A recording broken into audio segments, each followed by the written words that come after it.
नमस्कार दोस्तों, स्वागत है आप सभी का हमारे यूट्यूब चैनल पर। यदि आप हमारे यूट्यूब चैनल पर पहली बार विजिट कर रहे हैं तो चैनल को सब्सक्राइब करें और वीडियो को ज़्यादा से ज़्यादा शेयर करें। तो चलिए, वीडियो मेंस के लिए भारतीय इतिहास के लैंडमार्क से संबंधित ये एमसीक्यूज टाइप के प्रश्न है जो आपकी तैयारी के लिए बहुत जानदार साबित होने वाले हैं। तो चलिए शुरू करते हैं बिना देरी किए हुए। तो पहला क्वेश्चन है कि सांची के स्तूप में काष्ठ वेदिका के स्थान पर पाषाण वेदिका का निर्माण किसने करवाया था। वेदिका आप सभी जानते हो, वेदिका स्तूप में कौन से स्थान पर बनाई जाती है। और जो संरचना है, आपको यदि आपको स्तूप की संरचना पता होती तो आप देख सकते हैं कि ये है स्तूप की संरचना। और इसमें आप देख सकते हैं कि ऊपर जो 3 छत्र होते हैं उससे वो छत्री कहते हैं, और उनके बीच में जो डंडी होती है उसे यथेष्टि कहते हैं। फिर उसके नीचे हर्मिका, जो कि बहुत ही पवित्र स्थान होता है स्तूप में। यदि आपसे पूछा जाए स्तूप में सबसे पवित्र स्थान, तो इसका उत्तर है हर्मिका। फिर उसके बाद जो होती है उल्टे कटोरे के आकार की संरचना, उसे अंड कहते हैं। फिर उसके बाद है अंड के चारों ओर जो है एक परिक्रमा पथ होता है जिसे प्रदक्षिणा पथ कहते हैं। और जो सबसे बाहरी भाग है वो है वेदिका। क्या है? वेदिका। वेदिका। इस वेदिका को जो पहले कास्ट वेदिका यानी कि पहले ये लकड़ी की वेदिका थी, फिर उसके बाद इसको हटाकर पाषाण यानी कि पत्थर का बनाया गया। किसके द्वारा बनाया गया? तो वो बनाया गया था पुष्यमित्र शुंग द्वारा। ये शुंग वंश का संस्थापक है और शुंग वंश एक ब्राह्मण वंश माना जाता है। तो इसकी स्थापना यदि आपसे पूछे, शुंग वंश की स्थापना वैसे नहीं पूछा जाएगा, तो 185 ईसा पूर्व में इसकी स्थापना हुई थी। तो इस शासक द्वारा इसका निर्माण करवाया गया। इस शासक के द्वारा एक और जो है स्तूप का निर्माण करवाया गया था। उस स्तूप का नाम है, बहुत ही प्रसिद्ध है, बरहूत का स्तूप। कौन सा स्तूप? बरहूत का स्तूप। वो इसके द्वारा निर्मित करवाया गया था। तो चलिए आगे बढ़ते हैं नेक्स्ट क्वेश्चन पे कि चंद्रगुप्त के लकड़ी के महलों को देख किसने कहा कि ये मनुष्य नहीं देवताओं ने बनवाए हैं। तो इसको लेकर जो है हमारे भारत में विभिन्न समय कालखंड में जो है यात्री आए और उन्होंने यहाँ पर रहकर इतिहास लिखा। तो उन्होंने विभिन्न चीज़ों को देखकर अपने अपने वक्तव्य प्रकट किए। तो ये वक्तव्य किसके द्वारा प्रकट किया गया था? तो ये वक्तव्य प्रकट किया गया था फाहियान के द्वारा। और फाहियान कौन था? चीनी यात्री। कौन था? चीनी यात्री। फाहियान था एक चीनी यात्री और इसी के द्वारा ये कथन कहा गया था। अब मैं आपको बता देता हूँ कि ये इम्पोर्टेंट क्यों है।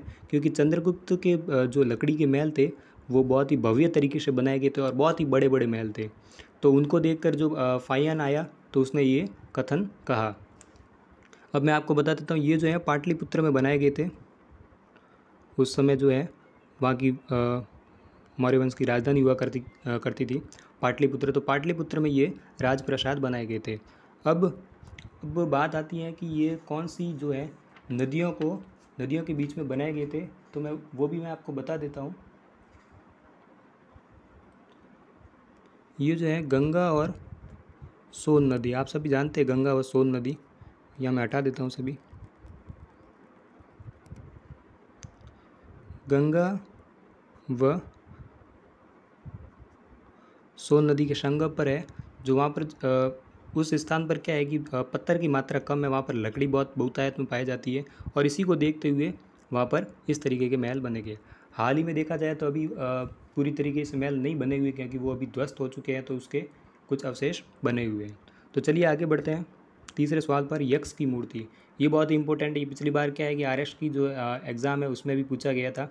RS 2021 के प्री में पूछा गया था सवाल है कि यक्ष की मूर्ति कहाँ से प्राप्त हुई।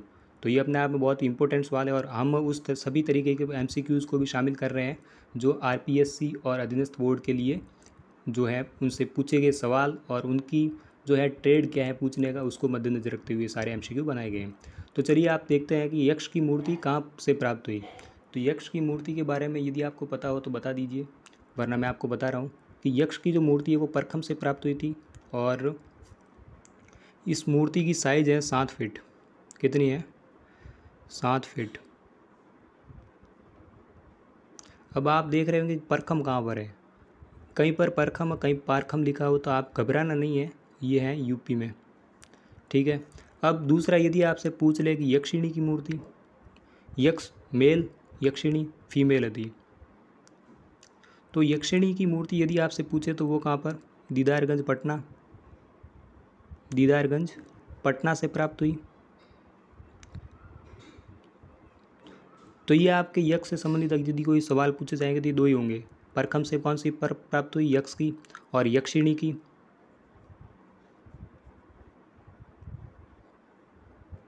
दीदारगंज पटना से प्राप्त हुई। ठीक है, तो चलिए आगे बढ़ते हैं नेक्स्ट क्वेश्चन पे। ऐहोल का प्रसिद्ध मंदिर, अब इसके बारे में आपको बताना बहुत ज़रूरी है। ये ऐहोल के प्रसिद्ध जो मंदिर है वो बहुत ही इम्पोर्टेंट है और आपके लिए जो है बहुत ही कह सकते हैं आपकी तैयारी के लिए बहुत ही जो है इम्पोर्टेंट सवाल है। तो इसके लिए आप बताइए, यदि आप बता सकते हैं तो अच्छी बात है, वरना मैं आपको बताता हूँ। तो इसका जो प्रसिद्ध मंदिर है वो है मेंगुती जैन मंदिर। अब इसके बारे में हम पढ़ने वाले हैं कि जो ये जो मंदिर है वो रवि कीर्ति है, राजा हुआ करते थे चालुक्य वंश के।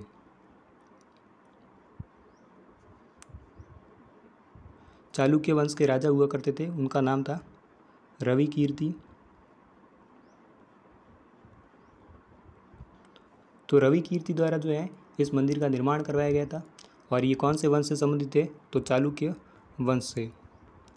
ठीक है, चलिए आगे बढ़ते हैं। वैसे विरूपाक्ष के मंदिरों जैसे ये विरूपाक्ष मंदिर है तो इसका ये भी बहुत इंपॉर्टेंट है और ये इंपॉर्टेंट कैसे वो मैं आपको बता देता हूँ कि इसका जो निर्माण है वो किसने करवाया था, वो करवाया था विक्रमादित्य ने। विक्रमादित्य ने इसका निर्माण कराया था और विक्रमादित्य जो थे वो सेकंड, उसके द्वारा इसका निर्माण कराया था। ये भी चालुक्य वंश से ही संबंधित थे। और ये मंदिर कहाँ पर आया हुआ है, तो वो आया हुआ है बादामी में। चलिए आगे बढ़ते हैं। सप्त पैगोडा का निर्माण किसने करवाया था। अब ये इसका उत्तर आपको देना है कि सप्त पैगोडा है उसका निर्माण किसने करवाया था। तो सप्त पैगोडा का निर्माण जो है करवाया था वो नरसिंह वर्मन प्रथम ने। और ये जो मंदिर आप सामने देख रहे हैं ये है सप्त पैगोडा, ये नरसिंह देव वर्मन है इनका नाम। तो ये जो मंदिर है इसका निर्माण जो है 13वीं शताब्दी में नरसिंह देव द्वारा करवाया था। कौन सी शताब्दी, 13वीं शताब्दी में इसका निर्माण करवाया गया था। ये यूनेस्को की विश्व धरोहर में भी शामिल है। कब शामिल किया गया, 1984 के अंदर। ठीक है, तो ये थी इसके बारे में इंफॉर्मेशन जो आपके लिए बहुत ही इंपॉर्टेंट है। और इसे सप्त पैगोडा क्यों कहा जाता है, तो मैं आपको बता देता हूँ। ये जो ऊपर का जो है बना हुआ है ये कौन सी शैली में, ये पैगोडा शैली में बना हुआ है। यदि आपसे सवाल पूछा जाए कि जो सप्त पैगोडा है किस शैली में बना हुआ है तो आप उसका उत्तर देंगे कौन सी शैली, उड़ीसा में कौन सी शैली हुई थी, तो कौन सी शैली हुई थी, कौन सा वंश हुआ था, कलिंग वंश। तो कलिंग शैली में बना हुआ है। और ये जो मैं आपको बताता हूँ ये पैगोडा है, ये रियल में देखा जाए तो इस तरीके से बनाई जाए संरचना होती है, जैसे दीवार की तरफ आप अक्सर चाइनीज़ मूवी में देखते हैं इस तरीके की जो दीवार और इसके ऊपर इस तरीके से ऊपर जो मोड़ दे रखे होते हैं, नेपाल में भी देखते हैं। तो इस तरीके की जो संरचना होती है वो होती है पैगोडा। तो चलिए आगे बढ़ते हैं।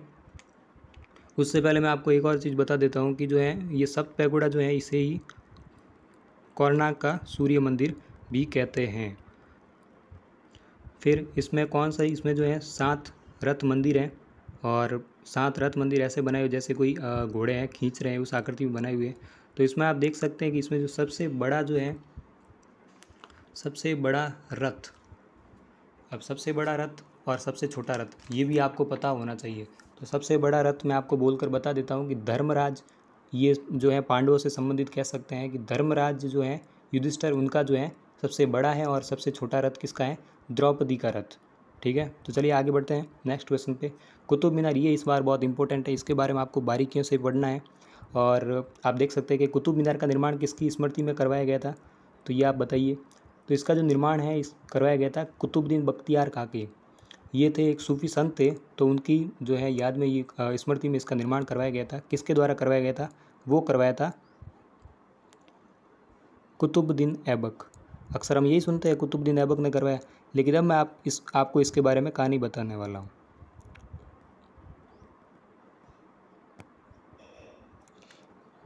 ये आप देख रहे होंगे कितने मंजिल है, 1 2 3 4 और 5 मंजिला है।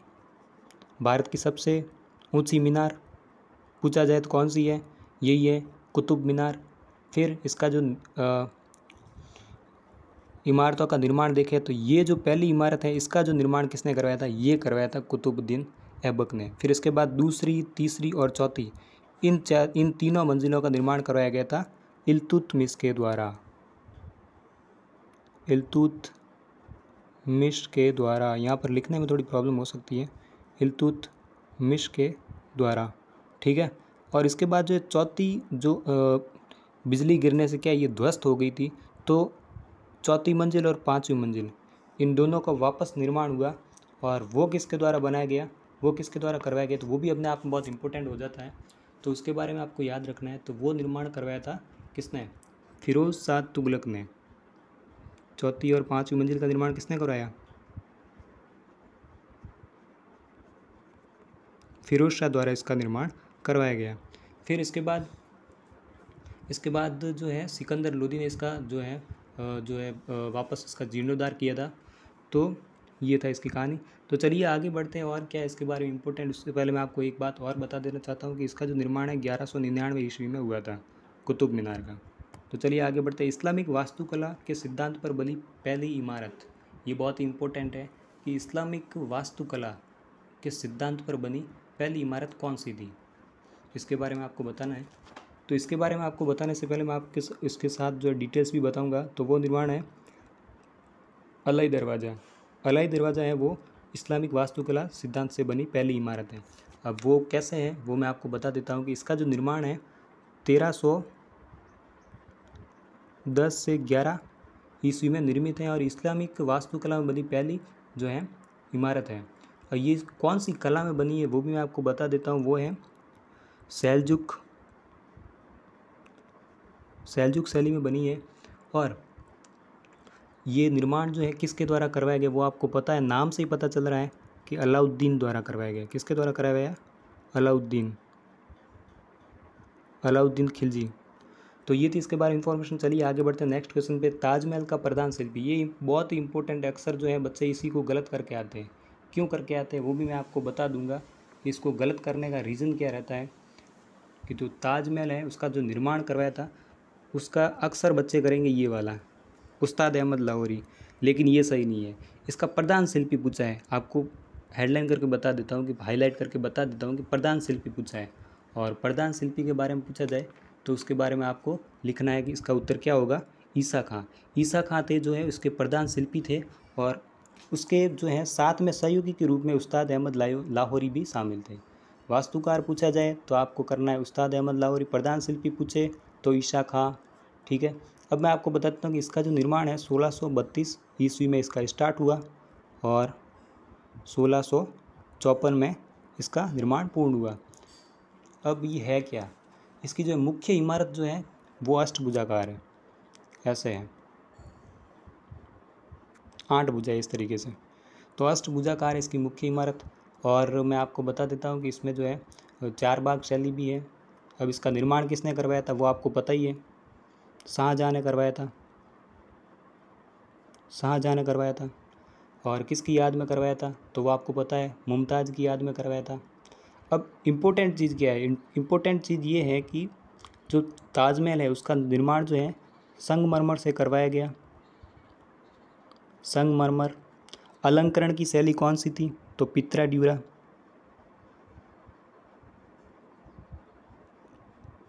ड्यूरा नामक अलंकरण की शैली का प्रयोग ताजमहल में किया गया। छोटे छोटे बारीक बारीक पत्थर उसमें दबाए गए जो है कलाकृति के लिए, तो वो था। फिर आगे बढ़ते हैं, दक्षिण भारत का ताजमहल।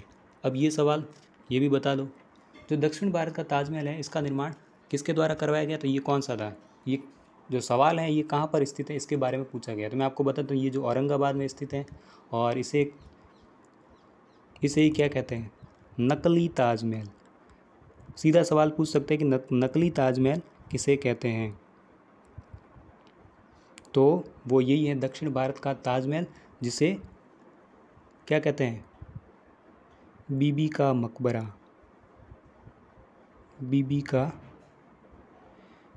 मकबरा। और इसका निर्माण किसने करवाया था, वो करवाया था औरंगजेब।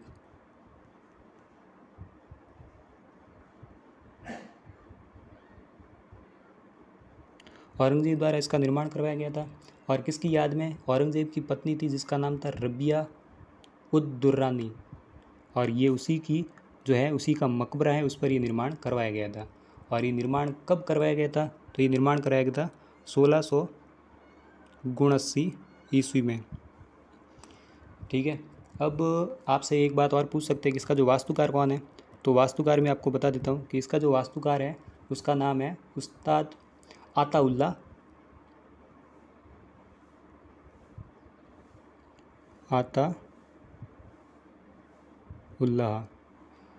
आताउल्लाह जो है उस्ताद अहमद लाहौरी का पुत्र था। तो इसने इसका निर्माण जो है इसका वास्तुकार था। चलिए आगे बढ़ते हैं। 10वां इस जो है अंतिम सवाल है कि बुलंद दरवाज़ा किस मस्जिद का प्रवेश द्वार है। अब आपको बताना है कि बुलंद दरवाज़ा है किस मस्जिद का प्रवेश द्वार है। तो ये है जामा मस्जिद का प्रवेश द्वार है। और ये जामा मस्जिद जो है अक्सर बच्चे कंफ्यूज होते हैं कि सर जामा मस्जिद 2 है तो कौन कौन सी। तो ये जो जामा मस्जिद है हम कौन सी वाली की बात कर रहे हैं,